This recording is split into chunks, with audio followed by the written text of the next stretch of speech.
नमस्कार। आप देख रहे हैं भगीरथ प्रयास और मैं हूं लवकुश तिवारी। जनपद सुल्तानपुर के वार्ड नंबर 18 में आज हम मौजूद हैं अपने कार्यक्रम उम्मीदवार जांच परख के तहत। आज हमारे साथ जिला पंचायत प्रत्याशी रविंद्र कुमार जी हैं।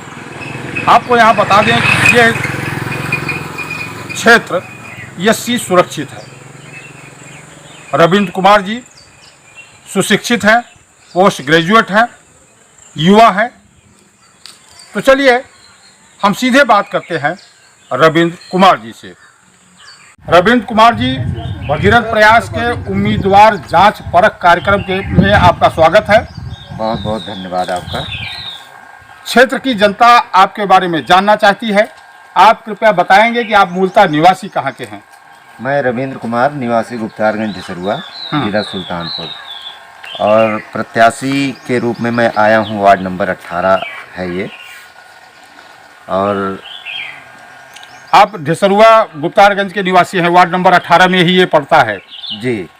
तो आप तो युवा हैं। जहाँ तक मुझे आपके बारे में जानकारी मिली है, आप पोस्ट ग्रेजुएट हैं, अध्यापन कार्य से भी जुड़े हुए हैं। तो आपने और किसी क्षेत्र में अपना करियर क्यों नहीं चुना?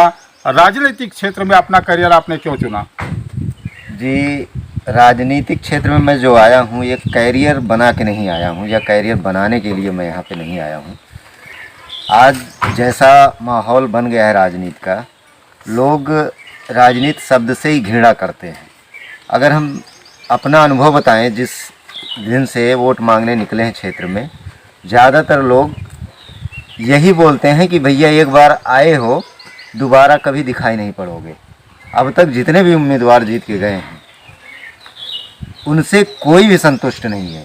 एक भी पब्लिक मुझे ऐसी नहीं मिली कि जो बोला हो कि ये प्रत्याशी या फला प्रत्याशी, उसका नाम लिया हो और बोला हो कि मेरे क्षेत्र से जीता है और मेरे लिए बढ़िया काम किया है। यानी आप राजनीति में भी आए हैं और राजनीति का विरोध भी कर रहे हैं। दोनों में ये समतोल कैसे बिठाएंगे आप? मैं राजनीति में आया हूं, लेकिन राजनीति का विरोध नहीं करता हूं। मैं जो बुरी नीतियां हैं, गंदी नीतियां हैं, थोड़ा कठोर शब्दों में बोलूं तो लूट की नीतियां हैं, उनका विरोध करने आया हूं। मैं सिर्फ इसलिए आया हूं कि जो सरकारी योजनाएं हैं, राजनीतिक जो एक व्यवस्था है कि जो वंचित लोग हैं, ज़रूरतमंद लोग हैं, उनको उनके ज़रूरत की चीज़ें सरकारी योजनाओं के द्वारा जो पेश की जाती हैं, प्रस्तुत की जाती हैं, उनको प्राप्त हों। कोई ऐसा नेता या प्रतिनिधि लूट ले या वो अपने झोली में भर ले, ऐसा न कर पाए। इसलिए मैं शिक्षित ज़रूर हूँ और ये चाहता हूँ कि सिर्फ शिक्षित व्यक्ति बढ़िया नहीं कर सकता। जो अनुभवी हैं, एक्सपीरियंस्ड हैं, समाज के बारे में अच्छी चीज़ें जानते हैं, उनका साथ लेके मैं समाज के लिए, अपने वार्ड की जनता के लिए बढ़िया से बढ़िया काम करना चाहता हूँ। बहुत अच्छी बात है। आपकी सोच भी काफ़ी अच्छी है। आपकी बातों से मुझे लगा कि आप राजनीति कम, समाज नीति ज़्यादा प्रिपेयर कर रहे हैं, ज़्यादा करना, अच्छी तरह से करना चाहते हैं। आपने प्रचार की शुरुआत कब से की और कितने राउंड पूरे कर लिए? मैं प्रचार तो 26 मार्च से ही कर रहा हूँ, और सही बोलूं तो 26 मार्च के पहले से ही कुछ ऐसे आभास होने लगा था कि 80 सीट हमारे यहाँ आएगी। तो इसलिए यहाँ पे संपर्क हमने व्यक्तिगत रूप से करना चालू कर दिया था। और हमारे वार्ड में जितने भी ग्राम सभा हैं, 25-26, लगभग समस्त ग्राम सभाओं में 2 से 3 राउंड हमने जनसंपर्क कर लिया है। तो जाहिर सी बात है, आप लोगों से मिले होंगे, तो लोगों ने अपनी क्या क्या समस्या क्षेत्र के लिए बताई? समस्याएं सबकी अलग अलग हैं।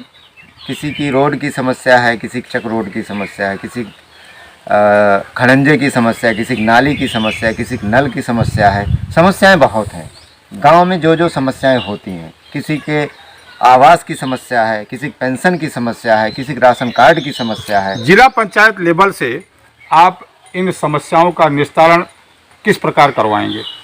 जी, जिला पंचायत स्तर से जो भी अधिकार हमें मिलेंगे, उसका तो हम सही से इम्प्लीमेंटेशन करेंगे ही।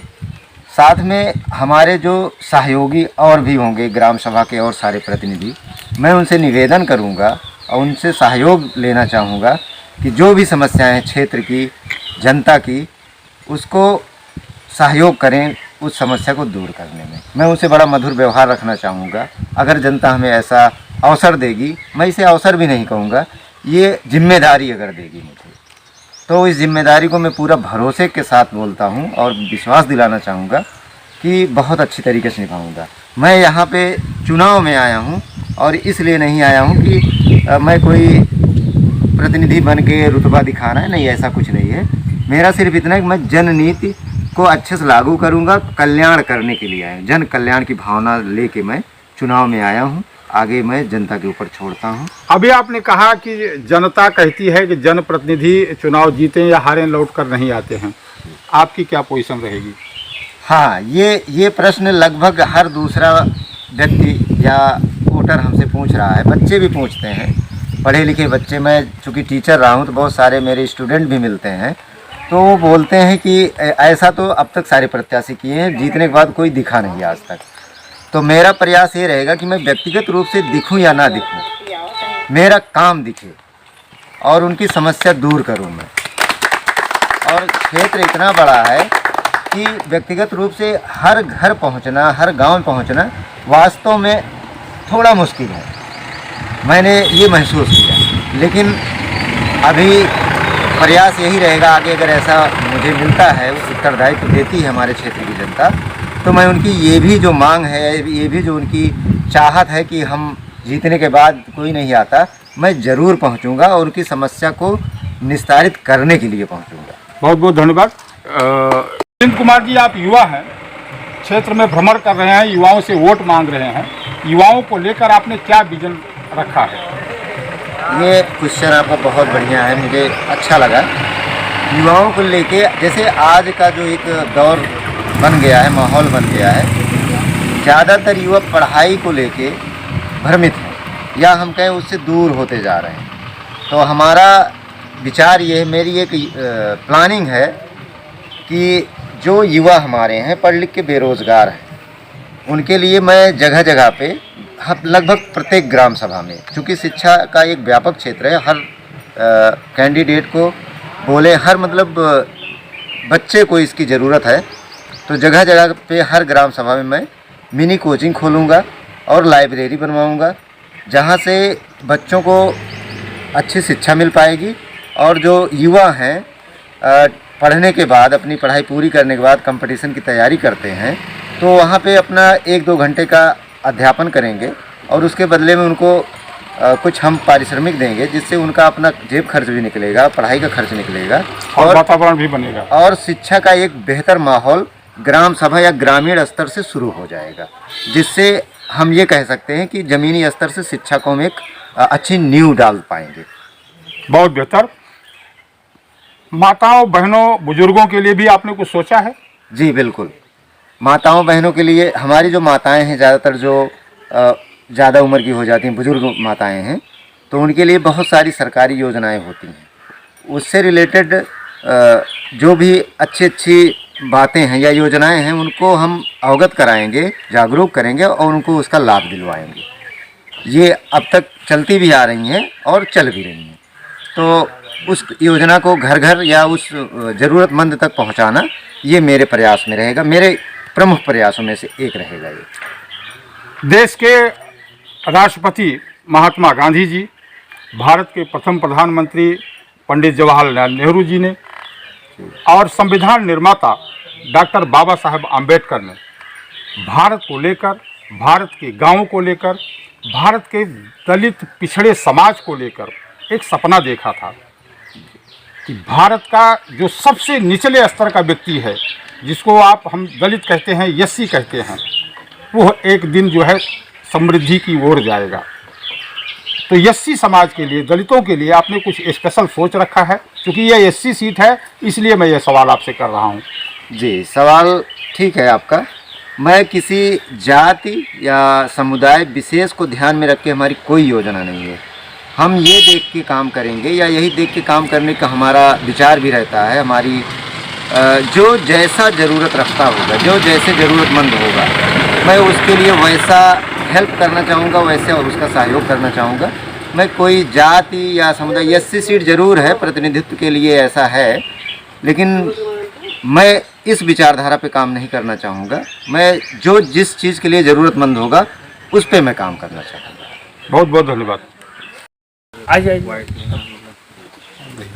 इसको लगा लूँ नहीं कोई जरूरी नहीं। अभी इसको। तो आपने यहाँ देखा वार्ड नंबर 18 के प्रत्याशी रविंद्र कुमार जी से हमने विभिन्न मुद्दों पर चर्चा की। रविंद्र कुमार जी युवा हैं, शिक्षित हैं। युवाओं को लेकर उनकी क्या सोच है, इसको पड़तालने की, इसको खंगालने की हमने कोशिश की। रविंद्र कुमार जी ने हमारे हर सवाल का बखूबी जवाब दिया। अब रविंद्र कुमार जी के जवाबों से आप संतुष्ट हैं या नहीं, इसका फैसला आपको इस क्षेत्र की जनता को करना होगा। सेऊर गांव से महेंद्र प्रताप के साथ मैं लव कुश तिवारी।